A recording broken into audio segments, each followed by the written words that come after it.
Welcome back to the Welcome back to the Road to Great Health podcast, where we discuss natural solutions to today's worst health problems. I'm Dr. Kevin Linderman, who has absolutely no voice today. I'm going to get through it though, and I'm joined by my mentor, Dr. Rob DeMartino. Doc, you're going to have to carry me through this one, man. That's all right. Lots of talking does not come foreign to me. It's kind of my jam. You usually have to tell me to be quiet, let alone talk Yeah, more. no problem with that one. Yeah, for sure. So, Doc, if you would bear with me just a second before we get started, I wanted to let our audience know because we're getting quite a good listenership now. And so, if you've caught our previous podcast, I just want you guys to know that some of the things that we talk about might seem somewhat in left field to you, or you might think, man, what that seems kind of crazy. And I want you guys to know that if there's anybody that you've ever listened to that is on the cutting edge of what the science actually says about what makes people sick, it's my co-host, Dr. Rob DeMartino. He can quote the studies, who wrote the books, the authors, where they live, how many times he's talked to them. And so if there's ever anyone who says something that you go, man, that seems really weird or really crazy, I just want you to know the science is there. And so it's just such an honor to be co-hosting the podcast with somebody like that. And I'll give you one quick example. So I know that a few months ago, it came out in the news that Tylenol is associated with autism. I first heard that from this guy like 5 years ago, and he just mentioned it in passing. We were talking about autism, and he goes, oh, yeah, it's partially because of the Tylenol. And we're all like, wait, what? Yeah, I'll explain it later, but that's partially why. And then 5 years later, we find out it's true. So, I just want you guys to know that Dr. Rob is on the cutting edge of what the science actually says. Man, I'm so sorry. I almost made a joke today about as much as I look up to RFK Jr., I never really wanted to have his voice, but Didn't want that. I decided it probably wasn't appropriate for the podcast. Yeah, no, probably not what you were gunning for, but hey, we're gunning through it. Right. We're getting through it for sure. So last week we talked about how man-made electromagnetic fields is harmful to your mitochondrial DNA in the development of autoimmune disease and other chronic diseases. And so we mentioned blue light in passing and how much the harmful light that we're exposed to is affecting us. And so, Doc, would you say that it's fair to say that most of us are red light deficient and blue light toxic? Where most of us are definitely blue light toxic.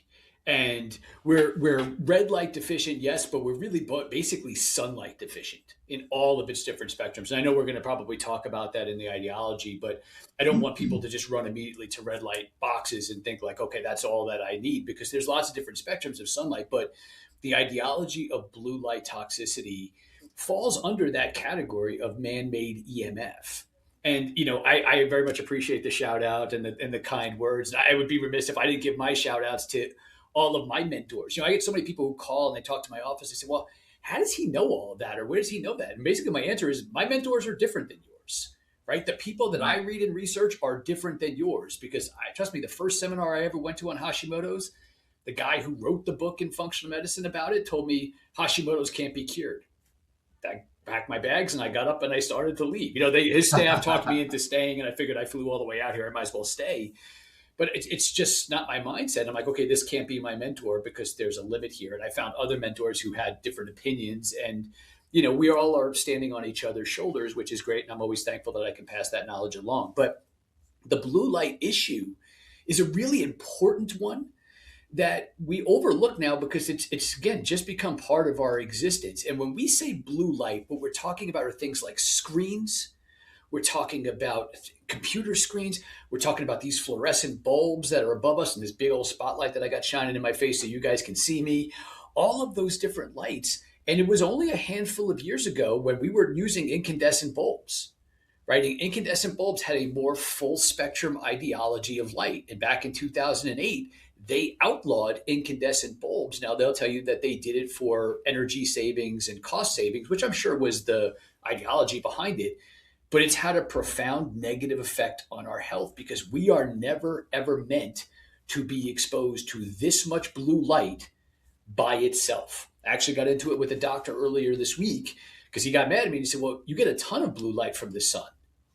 Yes, you do, but you never get blue light alone.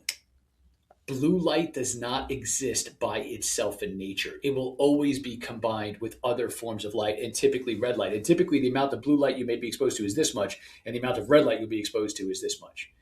Right now, we are bathing in a sea of nothing but blue light all the time, all day.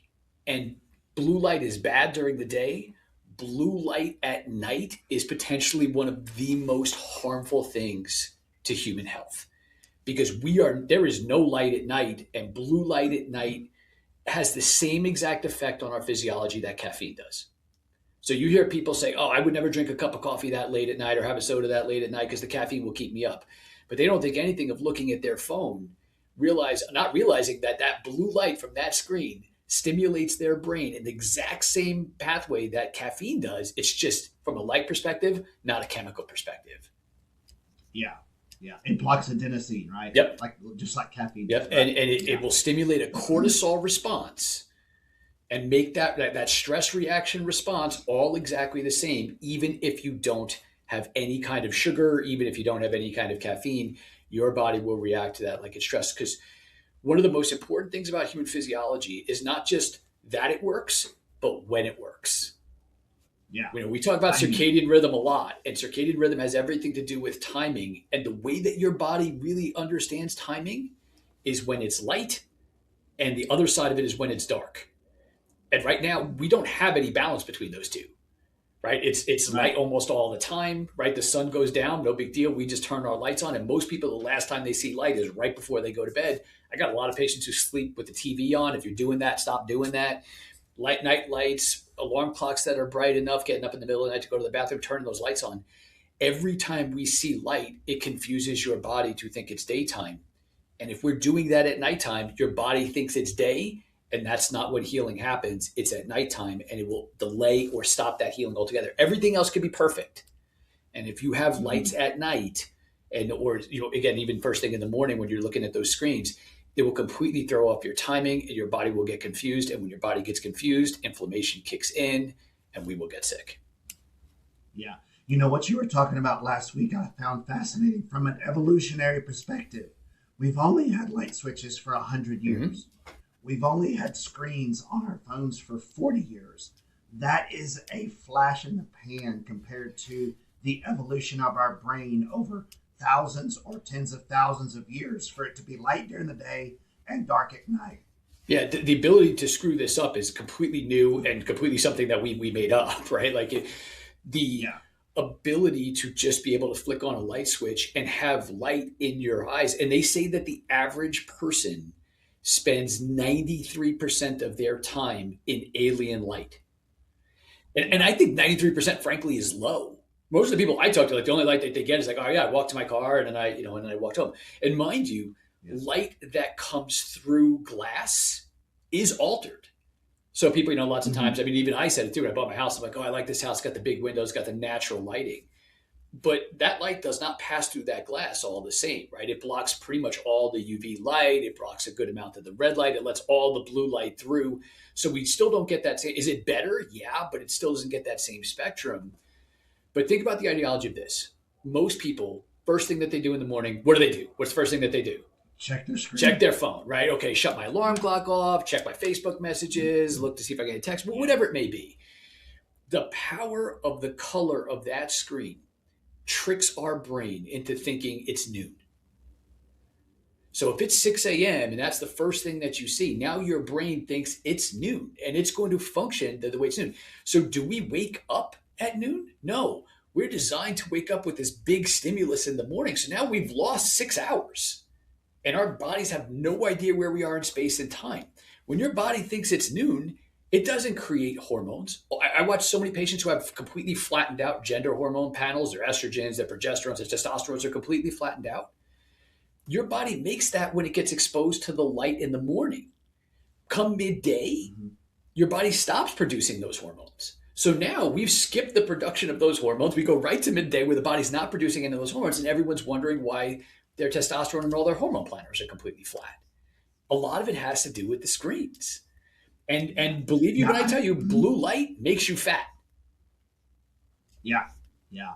I was watching a guy the other day that said, we wake up, we check our small screen, we walk in to make our coffee and watch our big screen, and then we drive to work and we use our GPS on our screen in our car, Mhm. and then we sit in front of a screen all day and we watch the clock so we can get home and watch our big screen again.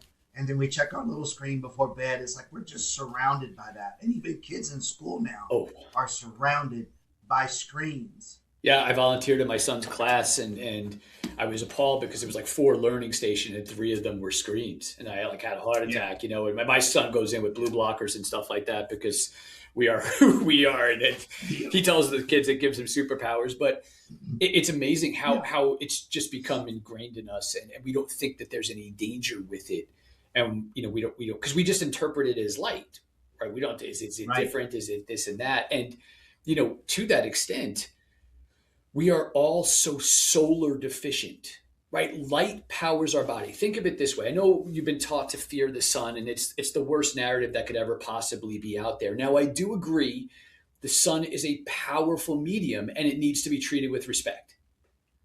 But that doesn't mean you should be afraid of it. Think of any dystopian movie, right? Is it bright and sunny? No, it's gray and dark and No. horrible, right? Yeah. The Right. Matrix, the Hunger Games, it's all shot in that gray tone. When they're doing the Right. pharmaceutical ads and they're telling you about all the side effects of it, this is going to kill you, your arms are going to fall off, you're going to bleed out of your eyes. The person's outside in the sun, like frolicking through the Yeah. field barefoot, right? Because you know that makes you Barefoot. feel good. So Right. the average power of the sun will be like 100,000 lux. Inside, you're lucky if you can get to 10,000 lux. That's a tenfold decrease in the energy that drives your body. And then we wonder why the number one search problem on Google is chronic fatigue. So we'll talk more about the sun, but it is an important medium and it's going to be treated with respect. But this idea of staying out of the sun is massively damaging to people's health. Yeah. One of the worst recommendations ever. Almost Yeah. I like it's was done I on was purpose to reading make people some sick. almost like it Almost is. like Yeah. it. So your phone puts out the same amount of light as the noonday sun. So if it's 9 o'clock at night and you're looking at your phone, your brain's going, it's noon, make daytime hormones, not nighttime hormones. People wonder why they don't sleep, right? Yeah, and then now you're looking at body's going. It's noon, but you want me to go to sleep for 8 hours? Right. Like this would have been the Right. time that we would do that. So again, that Right. circadian rhythm, most people talk about it, it's like, oh, I wake up at 6 on the to go to work, and then I wake up at 6 on the weekends, even if I don't have to go to work.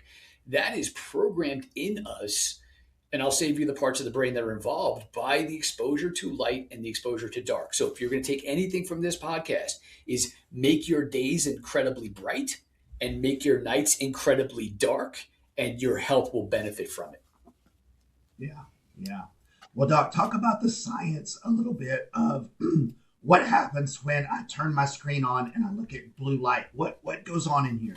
So what ends up happening is you actually start releasing vitamin A from different receptors that activate in your eyes and in your skin. And when you break those bonds between vitamin A, essentially that vitamin A turns into almost like an alcohol and it starts to damage you, right? And it starts to cause toxicity issues inside of your body that can wreak all kinds of neurological havoc. It can wreak energetic havoc. It will damage your mitochondrial function. The other big thing that blue light does is when we lose the timing is we need darkness at nighttime. We need an adequate amount of light during the day to make certain hormones, and then an adequate amount of darkness at night to use those certain hormones for your body to heal.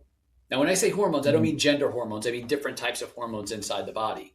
But you need light during the day to make them. And then when your body's comfortable that it's dark, then it will put those hormones out. And that's what your body uses to repair your mitochondrial function. It repairs your metabolism. It fixes your thyroid. It balances your blood sugar. It literally reboots your body at night. Think of it this way. It has to be done in the dark. You would never try to fix your car engine with the engine running. That's a quick way to lose fingers, right? Like Right. you have to Right. shut the engine down to repair it. That happens at night, but your body needs to perceive darkness for it to know it's safe to enter into those stages where it will use those hormones. Now it needs enough light during the day in order to make those hormones. These are the things that we test and look for in autoimmune patients that you find off globally in all of them. Now they'll just tell you like I can't sleep, right? I wake up through the night, I go to the bathroom constantly through the night, all those different telltale signs. But those are the hormones that cause the repair to those things. But no one's telling them that these things are completely based on their exposure to light and dark, and they don't get talked about because you can't take them in a pill form. So there's no Right. pill that does it, and there's no vitamins that do it. And a lot of times, if you take vitamins that mess it up, it throws off your timing even more, and then you end up sicker and sicker and sicker. Whereas we would never have to talk about this, but like you said, it's a flash in the pan that this is just how we're designed. And now we're trying to survive in an alien world doing things that we're just not designed for. And it hurts us and it messes us up in global ways. And those are just a few of the ways, but for today's purposes, Yeah. that's Yeah. intense.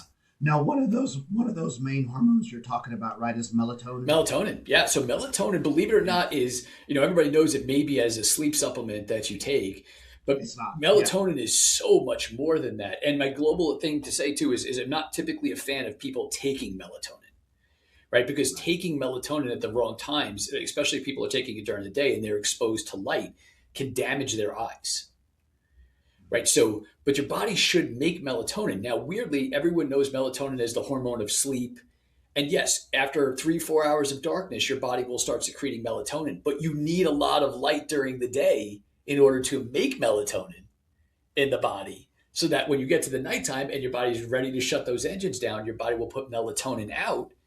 And when melatonin goes out into the system, melatonin is one of the most powerful antioxidants that we have, but allows your body to control the repair and the replacement of mitochondria and mitochondrial DNA. It's one of the most important hormones that are out there, but nobody talks about it. And worst case scenarios, if they're just recommending tons of supplementation towards it, you got to be real careful with when you take something that your body should make. Yeah. Yeah. Talk a little bit about that slide you show us where it has the clock, and if you get darkness at this time, you get this much hours of repair, and then if it's this time, how that shuts Uh, off the amount of time of repair that you have. so think of it from this perspective, right? So if we go with the sun goes down, that starts the clock, right? Moonlight doesn't throw it off. Fire throws it off slightly. Red light throws it off slightly. So that's why you'll see a lot of people, like in my house, we have fire, we have amber bulbs, right? So my house is all red at night. It looks like an old disco with all the red lights and everything else like that. But it's Yeah. to protect our melatonin levels, right? So Right. so once it goes dark, it takes that 3 hour, 4 hour, say 4 hour time frame. So say it goes dark at 7 o'clock, then the person goes to bed. That time clock starts at that point. So they go to bed around 10. Right away, they start making melatonin, right? Because that clock has already started, even though they're awake, but the body's perceiving darkness. So the second they go to sleep, they go into those healing zones.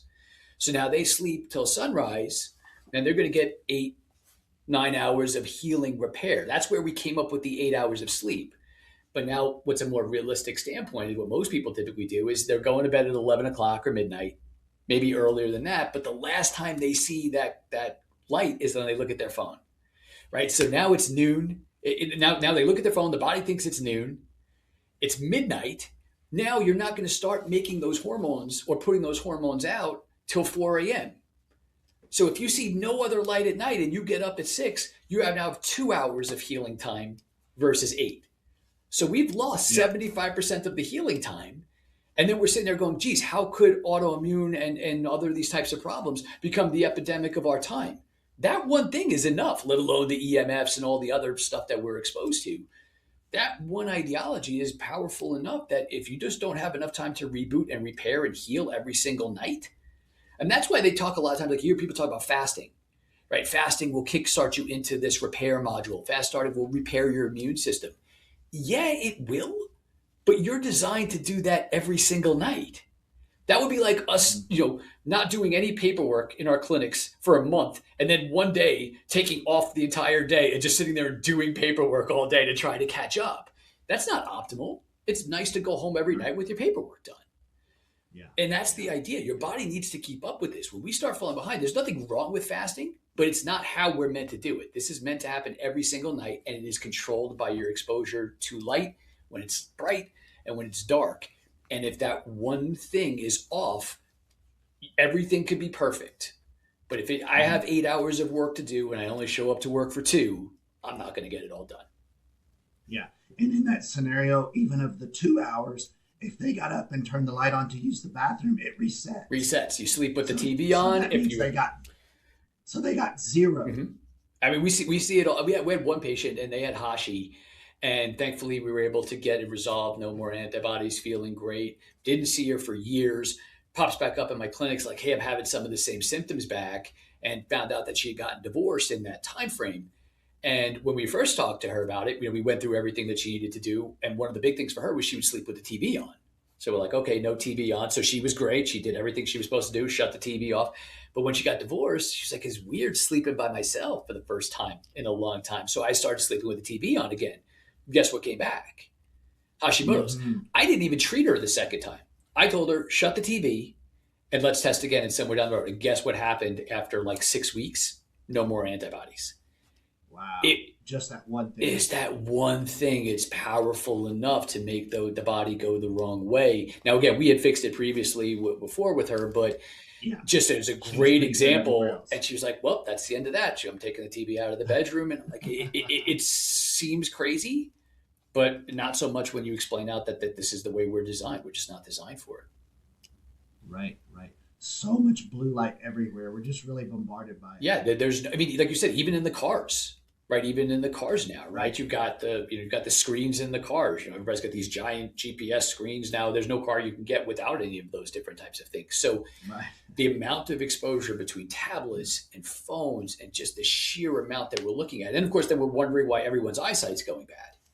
The amount of Right. visual stimulus that we're all under all day, every single day, is extreme. And that new iPhone 17 or whichever one just came out, the brightness of that screen is significantly greater than any other phone that's ever been created. I promise you, blue light is toxic to your thyroid. Your thyroid needs a tremendous amount of red light. That's why you start seeing people now getting smart. They're wearing like those gaiter things around their neck to try to protect their throat from the thyroid lights. But I promise you, we're going to see a bigger epidemic of thyroid problems now that the more powerful the screens get on these phones. And even if you can cover up, right? So one of the things that we use a lot of the times is blue blocker glasses at night, Yeah. right? It's the way that you can trick the body into it. You cover your eyes at night. Covering your skin at night's a good idea, but you can cover your eyes, you can cover your skin, but most people still have their throats exposed, right? Mhm. You always want to try to make sure, and that's a big deal when we talk about sunlight, making sure your eyes and your skin are linked up and telling the same story. Otherwise, that's a quick way to get sun damage. Yeah. Yeah. Very interesting.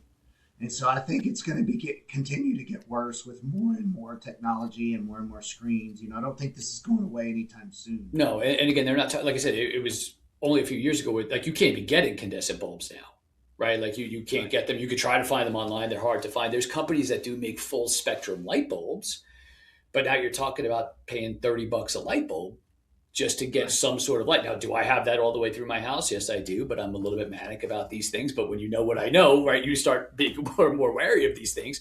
Yeah. It's worth it. But at the end of the day, it's completely worth it because it's a heck of a lot worse and more costly to be sick than it is to be better. But yeah, this problem is not going away. It's only going to get worse, right? The lighting everywhere is terrible. The EMF is getting stronger. Somebody just told me that there's 6G at the Vegas airport now.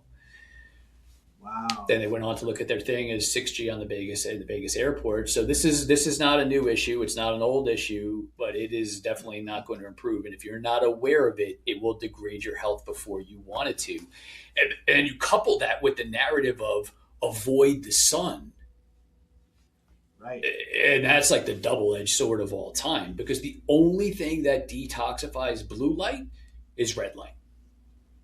Ah, And that's where you say, like, when we say we're deficient in red light, we definitely are. right. So talk a little bit about the blue blockers before we move on to red light. Like, Yeah.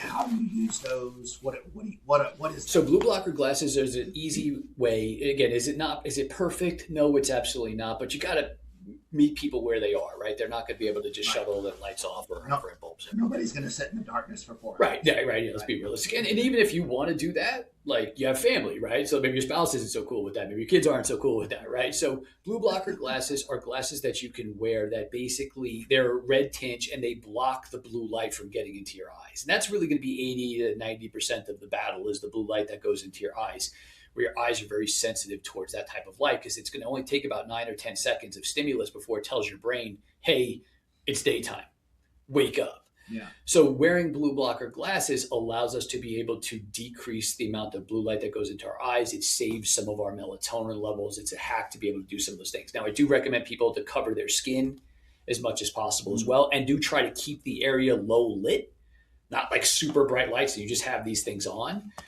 But in that grand spectrum of things, it does allow you to be able to, set your phone alarms, do some of these different types of things, look at your phones or screens or watch TV at night and still keep some of the benefits in it and keep the risk. Simple solution towards a very complicated problem that just no one's told anybody to worry about. Yeah. So the point is, if you put these blue blocker glasses on about 3 hours before bed and you leave them on until your room is completely pitch black and then take them off and go to sleep, you've sort of hacked your brain into thinking that you spent 3 hours in total darkness and helping that melatonin start when you go to sleep, not 4 hours after you go to Yeah, sleep. you set the timer And earlier so, so that you can get yeah, into you're it. just moving that clock up so you get more time to repair. Mm. Now, if you have to get up to use the bathroom, they go back on in the dark, go use the bathroom, room is dark again, and then take them off. Yeah. The way I describe it to my patients, because I'm a metal artist, I do a lot of welding, I said, pretend like it's welding light, that you cannot look at it after the dark. And you have to keep that protection over your eyes. Even if you get up to use the bathroom, it'll burn your eyes if you don't put those on. They go, okay, I see. Yeah, like you don't even 10 seconds. You don't even want 10 Right. seconds of It light in only your takes eyes. 9. It only takes 9 before your brain changes. Light for 9 seconds starts the clock again. Your eyes are so sensitive to that type of light. You can see in darkness, you can see a single photon of light. That's how sensitive your eyes are to Wow. dark, to light and dark. We are Wow. designed for that. Yeah. Well, Doc, let's talk a little bit about red light now. And we could actually probably do a whole show next time on red light. In fact, we might do that. Probably, yeah. But give us a couple of tips about red light, and that'll lead into our show next week. So I think one of the most important things that anybody can do for their health is see the sunrise, right? Because the Yeah. type of frequency of light that shows up at sunrise is almost the perfect blend to not just wake you up, not just kickstart your body to start all those hormones, but to also kickstart the repair of our mitochondrial function inside of our body. And we want to get that direct light into the eye. So that means no contacts, that means no glasses, right? Because glass, the same way that windows, glasses or contacts will skew that spectrum of light. And you want to always try to get the light that goes into your eyes to match the light that's on your skin. And what that means also is sunglasses are one of the worst inventions in human health history. I remember you saying It's that. so funny because I talk to people all the time about this, and people are getting terrified of the sun and they're terrified of the skin cancers and all those things. And they're shocked when I tell them this, and then they start doing it where they're like, when I don't wear sunglasses, I can take so much more sun and my skin doesn't even burn.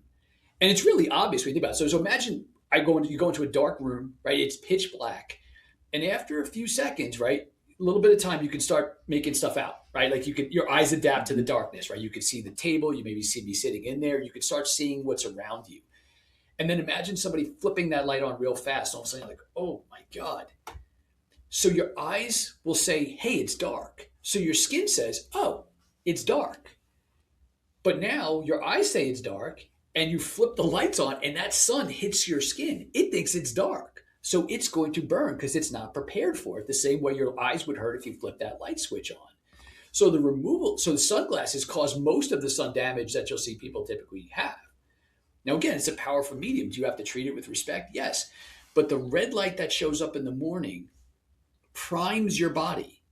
The more red light you get, the more able you are to absorb the UV light later on in the day, the type that makes vitamin D, the type that causes your skin to get color, right? The more red light you get in the morning, which is where it's only present, red light is only in the morning. There's no UV in the morning. So it primes you.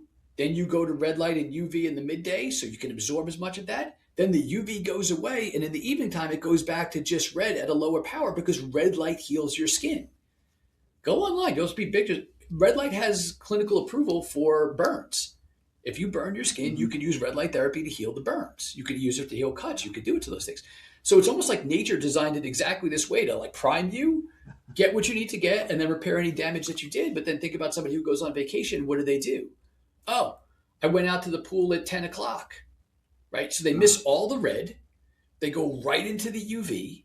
They burn. And then when they would go to repair, they're like, all right, well, the UV is going to go away. They're going to go back to red light. They're like, all right, it's time. Let's go take showers so we can go out to dinner.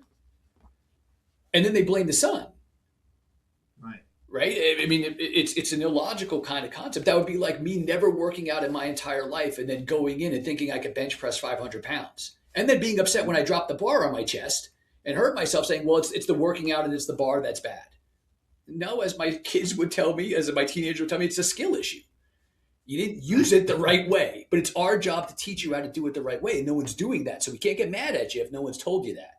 But there's way too much noise out there saying stay out of that sun. You want to get your health back, all the stuff we'll talk about it maybe one next time too, but those vitamin D levels are what they are for a reason. They are one of the most important markers you'll see on blood work, and it's not meant to be taken as a supplement. That is not a one-to-one. Yeah, I think we take the next show and we do red light, sunlight, vitamin D.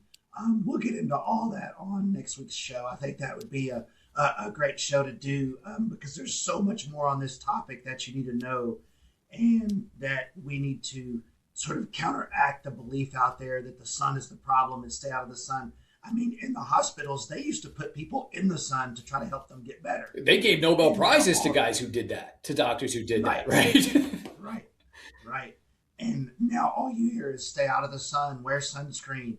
And it really is not what the science shows. And so on next week's show, we'll get into that and much more. Doc, today was great again. Sorry about the voice out there, guys. It'll be back next week. We're going to have RFK on the show. I was going to say, yeah, we'll just all be hoist up. I think my voice cracked somewhere through. I think I was having sympathy voice stuff for you. Yeah, probably so. Well, guys, thanks for joining us, Dr. Rob. Thanks again, man. My pleasure. I'll talk to you next week. And guys, make sure you join us next week. See you then.